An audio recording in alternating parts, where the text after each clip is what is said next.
21 ডিচেম্বৰ মঙলবাৰে অসম আৰক্ষীৰ 26 নং বেটেলিয়নৰ 6তম প্ৰতিষ্ঠা দিৱস। 26 নং অসম আৰক্ষীৰ বেটেলিয়ন কেম্পৰ মুখ্য কাৰ্যালয় চমাৰাচাৰীত দিনজোৰা কাৰ্যসূচীৰে 6তম প্ৰতিষ্ঠা দিৱস উদযাপন কৰে।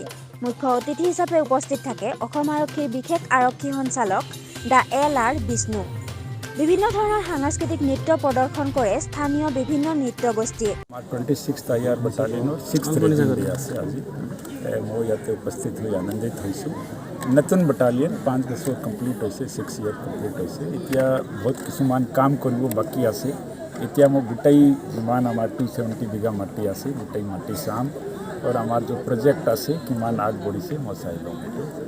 ইয়াত উপস্থিত হৈ মই আনন্দিত হৈছোঁ। এতিয়া আমি ইণ্টাৰেকশ্যন কৰিম আমাৰ বিষয়া আৰু জোৱানসকলৰ লগত, তেওঁলোকৰ কেনেধৰণৰ কি কি সমস্যা আছে এইটো মই বুজি লওঁ। আমি আমাৰ ফালৰ পৰা যিমান আমি গৈ পেলাই কৰিব পাৰিম এইটো আমি চেষ্টা কৰিম।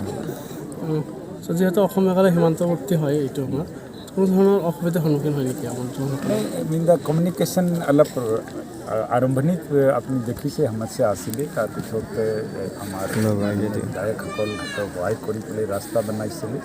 এতিয়া আমাৰ আছে জিলা পৰিষদৰ চেয়াৰমেন ডাঙৰীয়ানী ইয়াত আছে। এতিয়া কিবা জেনেৰেটৰ দিয়াৰ কথা কৈছে কি ইয়াতে লাইট প্ৰায় লোড শেডিং প্ৰায় দেখা যায় ইয়াতে।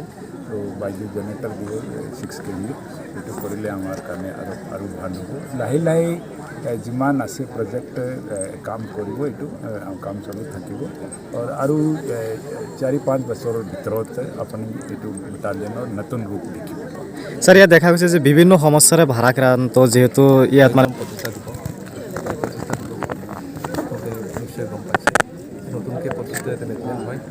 ইয়াত জোৱানসকলৰ আৰম্ভণিৰ পৰা আজিলৈকে অজস্ৰ শ্ৰমদান কৰিছে, কষ্ট কৰিছে। তাৰ পৰিণতি আমি আজি নতুনকৈ এটা পাইছোঁ। আজি আমি বিশেষকৈ আমাৰ অসমৰ সন্মানী আৰক্ষী বিষয়া, অতিকৈ সন্মানী আৰক্ষী বিষয়া স্পেচিয়েল অফিচাৰ আহিছে। তাৰ কাৰণে আমি বহুত গৌৰৱিত। আমি সকলো বিষয়া কৰ্মচাৰী ছাৰক লৈ আজি আমি বহুত গৌৰৱ কৰিছোঁ। যিহেতু আমাৰ যিখিনি সৰু সুৰা বা যিখিনি অসুবিধা আছে ছাৰে আমাৰ নিশ্চয় এতিয়া আপোনালোকক অৱগত কৰিছে। আমি আশা ৰাখিছোঁ আমাৰ সমস্যাখিনি অনতিপলমে আঁতৰিব আৰু এই বেটেলিয়নটো এটা ভাল বেটেলিয়ন বুলি পৰিচয় দিব পৰা যাব। মানকাছৰৰ পৰা অৰ্জুন ৰবিদাসৰ প্ৰতিবেদন IBC নিউজ।